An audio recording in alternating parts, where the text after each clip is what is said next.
Salam jumpa lagi mitra bendaharawan dimanapun kita berada. Salam sehat untuk kita semua. Jumpa lagi bersama saya Joe di channel BUD Nagikeo. Kali ini kita akan membahas tentang pembuatan NPD dan TBP, BP ataupun BPP dengan potongan pajak.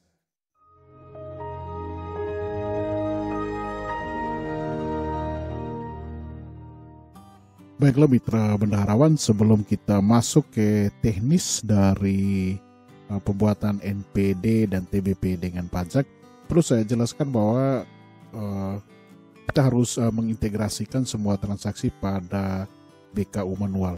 Ada pertanyaan di kolom komentar ya sebelumnya, kenapa kita harus membuat BKU manual? Apakah kita harus kerja manual lagi? Ya sebenarnya sebelum-sebelumnya ya ketika menggunakan sistem yang sudah canggih sekalipun, yang belum kita temukan kendala-kendala, kita sudah memang diwajibkan untuk membuat BKU manual karena di dalamnya kita akan mengintegrasikan semua data dari sumber yang berbeda ini menjadi satu data dulu. Ya misalnya di sini ada kode rekening yang mendeskripsikan mengenai unit organisasi, kemudian ada juga kegiatan, subkegiatan, dan subrincian objek belanja semua dalam satu data, kemudian uraian, jumlah yang diminta bersama potongan pajaknya, semua ya, ini komponen-komponen yang ada pada belanja ini satu uraian. Kemudian kita akan menyatukan semua data penerima karena ini non tunai, ID penerimanya bersama rekening, kemudian NIK, nomor telepon, dan juga selanjutnya ada NPWP. Kita mempersatukan atau kita mengintegrasikan semua data-data ini dari sumber yang berbeda di dalam BKU manual. Di ini saya pikir memang sebuah kelengkapan yang wajib dimiliki oleh para bendaharawan. Tinggal nanti kembali lagi ke masing-masing ya, ini mau dibuatkan ataupun tidak. Yang jelas bahwa menurut saya ini penting sekali ya. Kami akan menyertakan form dari BKU manual ini, ada di deskripsi dari video ini ya. Selain BKU manual, dokumen lain yang harus dipersiapkan pada pembuatan NPD dan juga TBP dengan pajak tentunya adalah ID billing. Ini dibuat besarnya berdasarkan besaran yang sudah dihitung, yang sudah diintegrasikan pada BKU manual. Kalau misalnya ada PPN ya kita buat billing PPN-nya, kemudian ada PPH. Jika ada PPH, kemudian yang paling penting dari semua adalah dasar pembayaran, yaitu kwitansi ataupun invoice ataupun tagihan. Ya, ataupun mungkin ada nota pesanan, ini memang harus disiapkan. Untuk kwitansi ya di bawah 1 mega ya untuk kapasitasnya, ini juga dibuat, dipersiapkan dengan baik sebelum kita melakukan penatausahaan NPD dan TBP dengan pajak.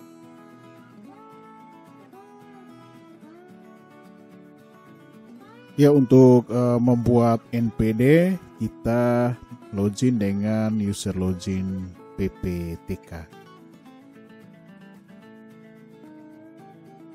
Ya, ini sudah masuk ke dashboard. Ya, ada ID dari PPTK-nya. Kita selalu pastikan ID yang benar ya. Karena ini bisa saja ketimpa untuk ID-nya. Sehingga kita harus perlu clear cache history browsernya. Oke, kita kembali, ini kita ke menu penatausahaan, kemudian di pengeluaran dia ada di submenu pengajuan, selanjutnya pilih NPD ya. NPD ini non panjar. Kalau NPD di dashboard itu sudah default non panjar ya. Jadi saya belum membuat tutorial tentang panjar karena memang saya berpikir bahwa kita perlu mendalami siklus ataupun modulnya dulu sebelum kita benar-benar untuk menerapkan panjar. Ya lagian belum ada kebutuhan panjar, Mungkin kedepannya ada, kita akan buatkan tutorialnya. Ya, selanjutnya kita pilih pada tambah NPD. Ini kita klik di sini. Ya, biasanya banyak yang lupa di sini ya, atau mengubah pilihannya di sini. Jadi lanjut ke step langsung isi atau insert di field tanggal, sehingga banyak akhirnya di step selanjutnya itu error. Makanya ini catatan penting ya. Kalau misalnya kita memang menggunakan NPD non panjar, maka di sini di pilihan ini kita pilih non panjar atau pembayaran lunas ya. Jadi kalau saya mau batalkan ya. Tapi ini kita harus pilih di non panjar sesuai dengan kebutuhan kita. Oke, kita pilih. Berarti memang pilihan kita sudah set di non panjar. Selanjutnya kita isi ya, atau insert dengan tanggal sesuai dengan BKU. Di sini tanggal kwitansinya tanggal 25. Apakah bisa mundur atau real time? Kita coba dulu. Oke, ini tanggal 25 Januari. Ya, tentunya kalau misalnya BKU-nya dibuat tanggal 25, nanti ada payment in transit ya. Ya, selanjutnya keterangan pembayaran di sini kita, karena datanya sudah terintegrasi, kita tinggal di kopas saja dari BKU manual. Oke, ini kita paste ya, sudah. Kemudian selanjutnya kegiatan ya, kita insert kegiatannya di sini. Oke, ya, kegiatan sudah muncul. Jadi kita bisa sesuaikan dengan di sini di BKU manual ya. Di sini 4112. Oke. Kemudian untuk kode kegiatannya ada di 09. Ya, kita bisa cross check di sini. 09 ada di mana ya? Ya, sini ya. Pemeliharaan barang milik daerah, penunjang urusan pemerintah daerah. Ya, 411209 kita pastikan lagi di BKU manualnya. Oke. Ya, kita pilih kegiatan ini. Oke. Karena kegiatannya sudah di-insert, selanjutnya insert sub kegiatan. Ya. Sini sub kegiatan ada di kode 02. Ya, ada di paling atas ya, penyedia jasa pemeliharaan, biaya pemeliharaan, pajak dan perizinan dan seterusnya. Ya. Ini sub kegiatan ini kita insert. Ini datanya sudah jelas sesuai dengan BKU manual ya. Di sini ada sudah tampil ya sub rincian objek belanja. Tentunya lebih dari satu sub rincian objek belanja. Kemudian ada di kolom komentar sebelumnya menanyakan apakah kita bisa memilih lebih dari satu sub rincian objek belanja. Ya, ini kembali lagi. Kalau misalnya satu penerima ya, penerima misalnya di sini contoh yang sudah tampil di sini misalnya penerima tersebut menerima belanja jasa tenaga supir, terus dia juga menerima belanja pemeliharaan alat-alat angkut. Ya, saya pikir ya bisa diisi ya tagihannya di nilainya ini di field ini sama yang terakhir ini ya. Nah, ini untuk penerima yang sama. Nah, tapi kalau misalnya penerimanya berbeda, kita tidak mungkin memaksakan dengan satu NPD ya kepada dua penerima yang berbeda. Ini kita pahami logika sistemnya seperti itu. Selain logika sistem memang secara ketentuan ya saya pikir untuk pembayaran itu ya langsung ke orangnya ya. Nah, tidak bisa dititipkan ke penerima lain ya. Jadi kita kembali ke BKU manual, ini kodenya 5123, terakhirnya 35. Ini 35 apa? 35 ya. Ini pemeliharaan ya, ini untuk perbengkelan ya. Tagihan dari bengkel. Jadi kita sudah dapatkan kwitansi invoice-nya, makanya di sini kita bayar ya. Di sini kita isi dengan angka bruto ya, di NPD itu isinya angka bruto. Sama juga nanti di TBP yang secara otomatis di generate dari NPD. Ya, di sini di pengeluaran ini ya, ada yang menanyakan juga penerimaan pengeluaran diisi apa ya? Pengeluaran ya diisi dengan nilai bruto. tagihan ya. Oke, atau nilai kwitansi tadi. Ini 2.050.000 ya, kita kopas ke field yang di tengah ini ya. Nah, perlu saya jelaskan yang sebelah kiri itu adalah SPD ya, bukan anggaran yang ada pada APBD ataupun DPA. Ini memang SPD, dan yang di belakang setelah kita insert dengan angka ini maka sisa SPD-nya akan berkurang. Oke. Ya. Setelah NPD ini ya kita pilih, setelah nilainya kita insert ya atau kita isi dengan tagihan, maka selanjutnya kita bisa konfirmasi. Namun saya mengingatkan sekali lagi untuk field yang lain ya, dibiarkan default kalau memang tidak diisi ya. Jangan diisi dengan angka 0 karena nanti akan ikut di tagging ke tahap selanjutnya ya. Oke. Next, kita kira ini NPD dengan nilai tagihannya sudah benar. Selanjutnya kita konfirmasi. Ya, konfirmasi. Ini nilai yang diminta ya. Kalau misalnya tadi ada kesalahan pengisian di field, ini masih ada step ya untuk menghilangkan tagihan yang ikut di insert ya. Oke. Kalau ini sudah benar, kita langsung tambahkan sekarang. Oke. Ini kita tambahkan NPD. Mohon pilih salah satu jenis NPD, pancar atau non pancar. Ya, ini ada notifikasi seperti ini. Kira-kira salahnya di mana? Ada aksi, cuman tidak ada informasi lanjutan ya. Oke, hanya cetak saja dengan selanjutnya.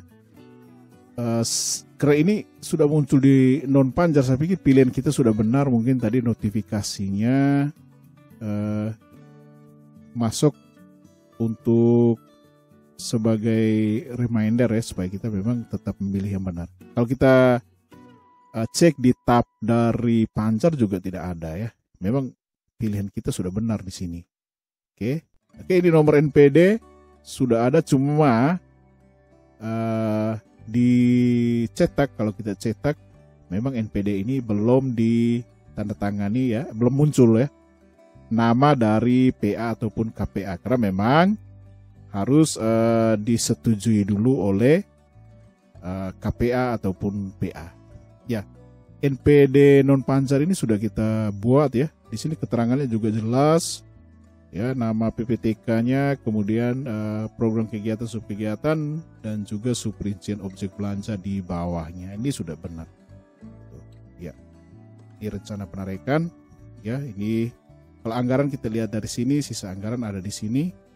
Ya, ini memang dokumen wajib yang dimiliki oleh PPTK.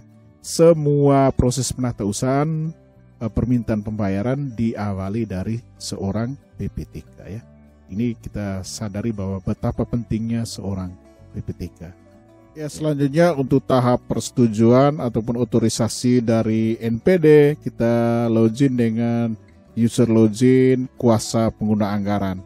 Ya, karena ini ada di subunit, maka kita login dengan user login SK, user login KPA ya. Oke, kita sembunyikan ini.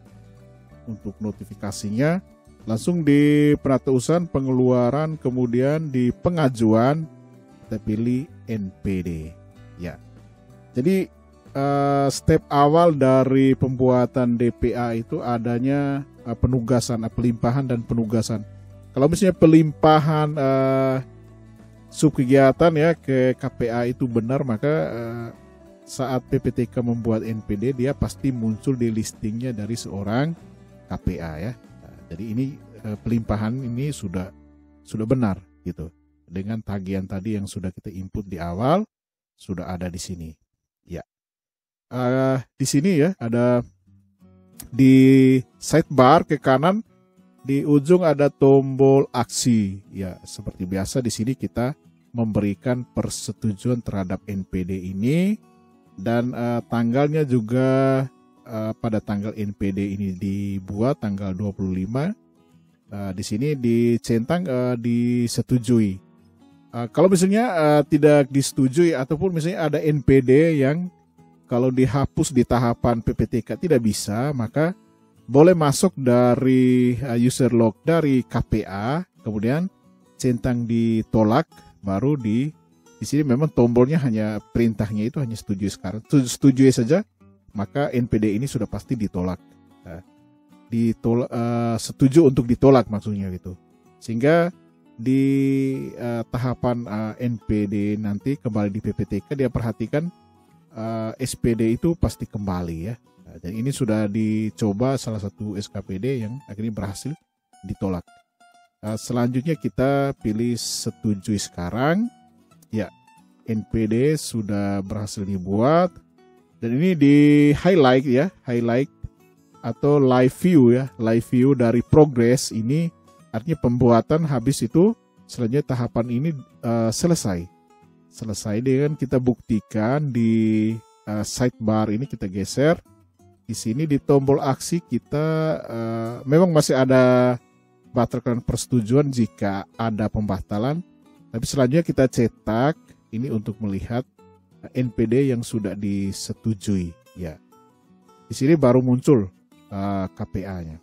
KPA muncul di sini.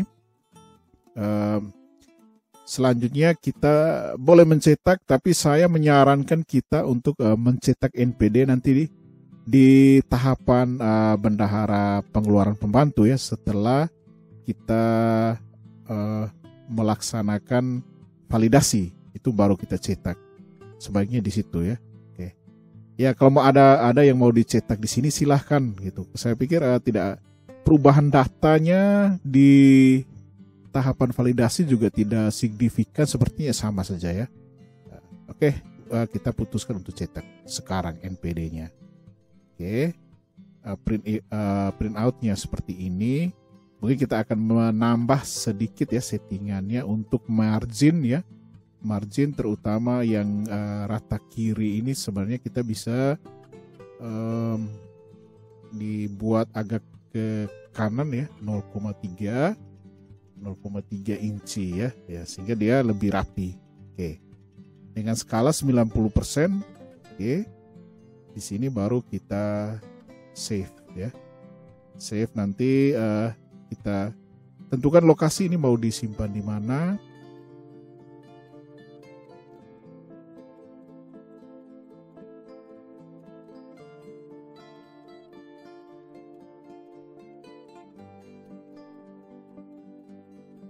Ya, dengan demikian tahapan di PA ataupun KPA, tahapan persetujuan NPD ini kita sudah selesai. Kita logout ya, logout dari user login KPA ataupun PA. Selanjutnya kita ke user login dari bendahara pengeluaran ataupun bendahara pengeluaran pembantu. Ya, untuk validasi NPD kita login dengan user login bendahara pengeluaran ataupun bendahara pengeluaran pembantu. Ya, kebetulan ini sudah ada dilimpahkan ke subunit, maka yang melakukan penatausahaan adalah bendahara pengeluaran pembantu. Ini di bagian umum sekretariat daerah. Oke, kita sudah login, masuk di dashboard. Langsung di bagian penatausahaan di menu pengeluaran kita ke pengajuan, selanjutnya NPD. Ya. Untuk NPD yang sudah disetujui oleh KPA ataupun PA ya, ini dia akan tampil di listing di dashboardnya. Kita geser sidebarnya ke kanan sampai di tombol aksi ya. Di tombol aksi ini baru kita pilih validasi. Ya, tanggal validasi mungkin ya ini kita tetap mundur ya. Di tanggal 25 boleh. Oke, tanggalnya di sini baru kita pilih validasi sekarang. Ya, ada semacam flash message ya untuk informasi ya, untuk live view-nya. Oke, non-banjar ini biasanya di sini ya, di kolom komentar ya, video-video itu biasanya kami sudah setuju tapi hilang ya, bukan hilang ya. Kita tidak mencoba melihat di highlight ataupun live view ya. Ini ada dua tombol ini ya. Gitu. Kita tinggal klik di tombol selesai ya, selesai. Dia akan tampil semua NPD yang sudah selesai divalidasi. Sama juga Kalau misalnya di persetujuan tetap ada highlight ya, ataupun live view progress. Misalnya ini statusnya di mana. Kalau misalnya statusnya masih di pembuatan, ada di sini, tapi tidak ada gitu. Tidak ada NPD yang masih dalam tahap pembuatan. Adanya yang ditampilkan itu NPD yang sudah selesai ya. Tinggal kita sesuaikan ya, cari di listingnya ini yang mana. Makanya penting untuk membuat uraian belanja seunik mungkin agar kita searchingnya itu mudah ya, cari gitu. Karena memang di sini fasilitas searchingnya tidak ada, jadi memang kita perlu hati-hati ya. Hati-hati untuk menempatkan uraian. Di sini juga untuk tampilan jumlah data yang ditampilkan dalam satu dashboard belum ada fitur ya untuk kita bisa membuat tampilan dalam satu page ataupun beberapa page. Ini akhirnya dia tetap bagi dalam 4 page. Kira-kira mungkin pemahaman bahwa ini disusun secara ascending ya, ascending dari yang lama ke yang terbaru, tanggal yang lama ke tanggal yang terbaru, sehingga untuk NPD yang terbaru muncul di listing yang paling akhir ya. Oke. Kalau mau cetak ya kita lihat seperti penjelasan saya di awal, memang tidak ada perbedaan signifikan antara yang disetujui oleh KPA dengan yang divalidasi oleh bendahara pengeluaran ataupun bendahara pengeluaran pembantu ya. Kemudian karena ini NPD sudah divalidasi, maka sudah pasti dia akan muncul di tahapan TBP ya. Kita lanjut ke step berikutnya di pembuatan TBP. Kita langsung di menu pengeluaran lalu scroll ke TBP. Di sini ada pilihan kita membuat TBP UP ataupun GU. Sedangkan TBP TU nanti bagian tutorial tersendiri tentang pembuatan TU nantinya. Dan jika ada pilot project kita akan membuat tutorial tentang TU. Oke, di sini sudah ada di dashboard dari TBP. Di sini kita tambah TBP. Ya. Di sini kita klik tombol ini, kemudian kita pilih karena NPD sebelumnya adalah non panjar, kita pilih non panjar. Selanjutnya ini kita di sini ada 2 pilihan ya. Ada non tunai dan juga tunai. Karena NPD sebelumnya juga kita pilih yang non tunai ya, dan lagi pembayaran kita lakukan dengan CMS. Di sini kita pilih data panjar non tunai, memang default di transfer ini ya. Oke. Untuk yang tunai ini mungkin untuk yang menerapkan tunai ya, nanti bisa dilihat dengan saldo tunai yang ada di step dari pelimpahan penarikan tunai ya di tutorial sebelumnya jika ada. Jika tidak, kita langsung data NPD non panjar saja. Kita pilih ya, akan tampil listing dari NPD yang sudah melewati validasi BP ya, bendahara pengeluaran. Nah, ini ada bersama nilainya. Ya, di sini untuk nomornya memang ada perubahan karena nomor sebelumnya dihapus. Ada pembuatan NPD ya, revisi. Ya, kita bisa di sidebar geser ya. Karena sudah benar ini NPD nomor 38. Oke, kita pilih dokumen NPD ini. Ya. Jadi untuk data-data yang lain sudah sendirinya di-insert ya. Kemudian untuk tanggal ini yang dimaksudkan adalah tanggal TBP. Misalnya kita di sini buat tanggal 29. Selanjutnya kita scroll ya. Di sidebar ini sudah tampil.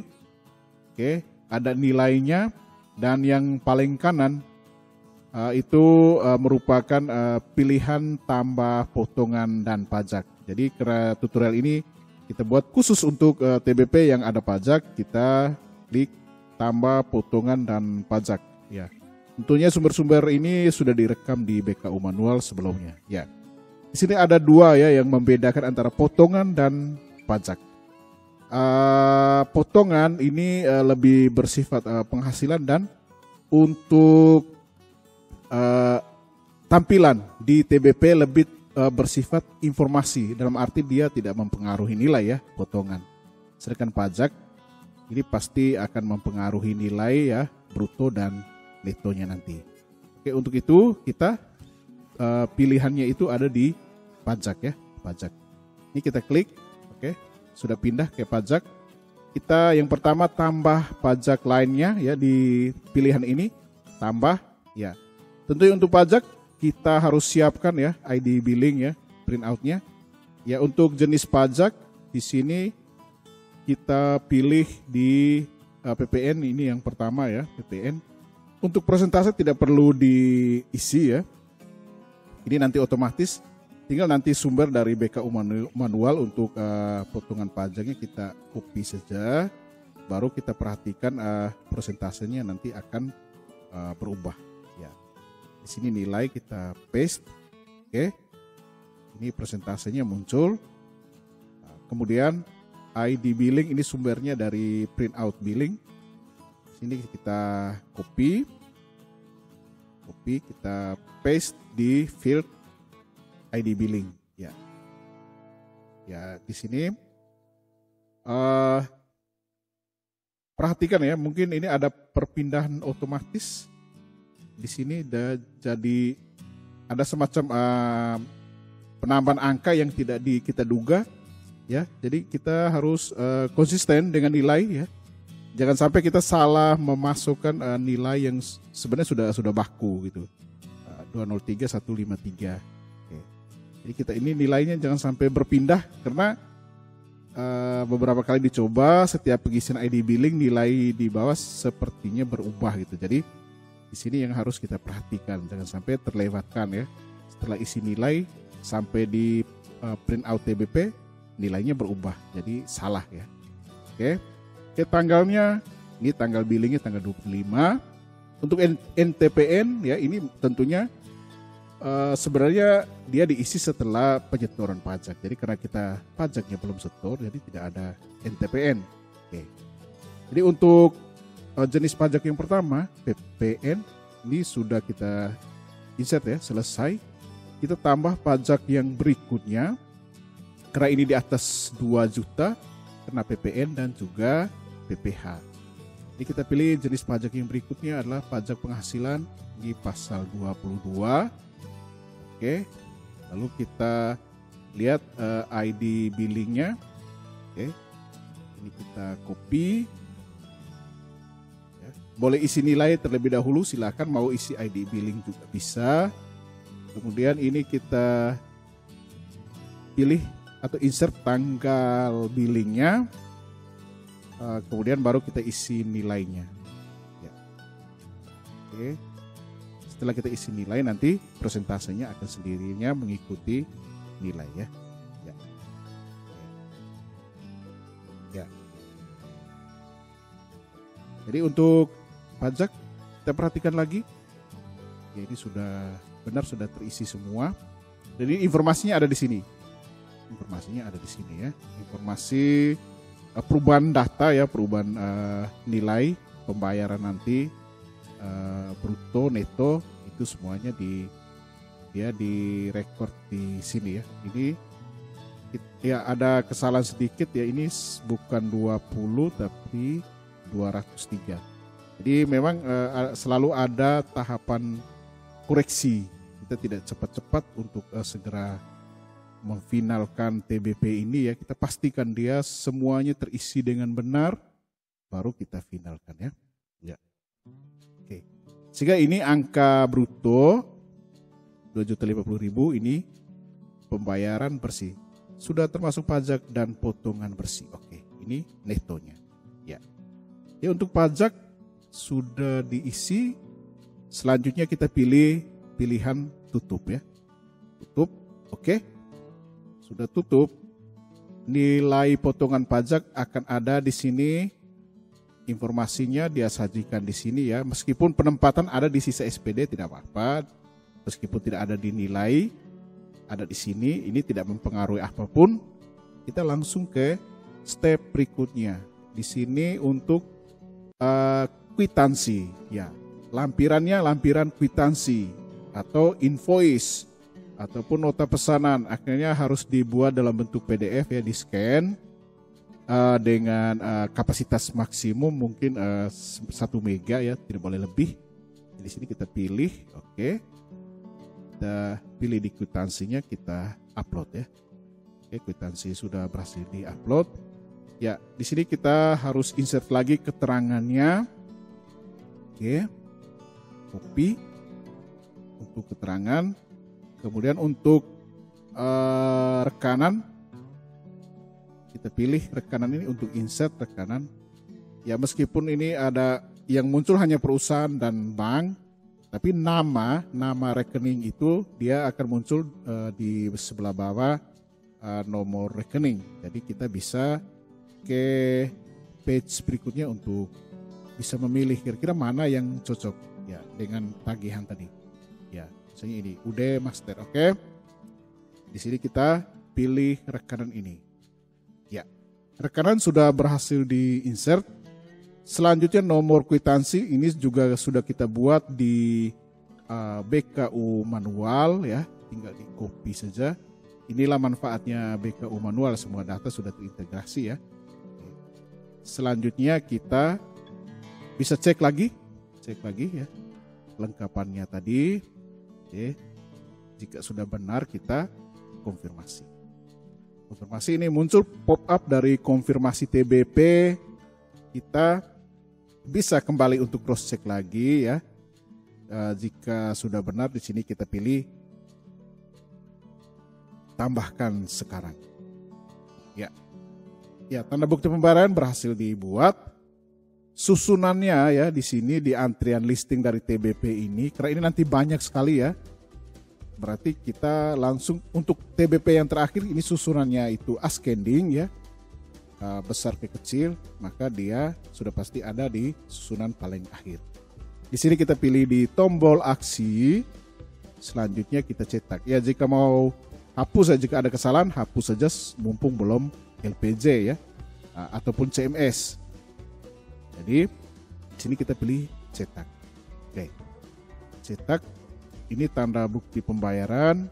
Keterangannya semua seperti yang kita buat di BKU manual. Ini lengkap, uraian semua, nomor, pilihan jenis NP juga non panjar, terus bruto ya.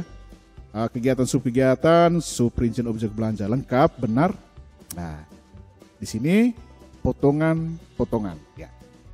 Potongan pajak pertambahan nilai ya, ada ID billingnya, jumlahnya. Kemudian pasal 22 ada ya, ini jumlahnya ya. Jadi di sini sudah benar TBP ini.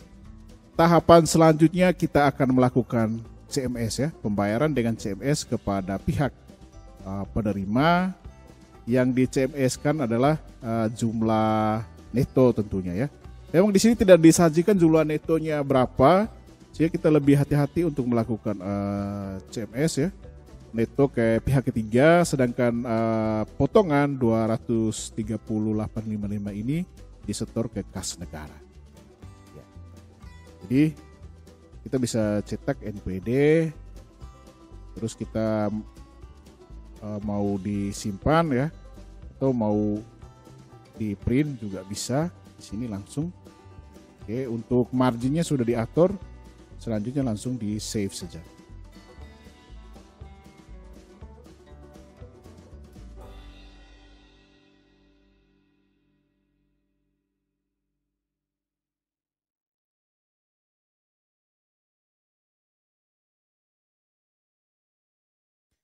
Baiklah, tahapan pembuatan NPD TBP dengan pajak sudah selesai. Dengan demikian berakhirlah tutorial kita kali ini. Saya Joe dan seluruh kerabat kerja yang bertugas mohon pamit dari hadapan Anda. Kita akan berjumpa di tutorial selanjutnya. Adios kemana saja.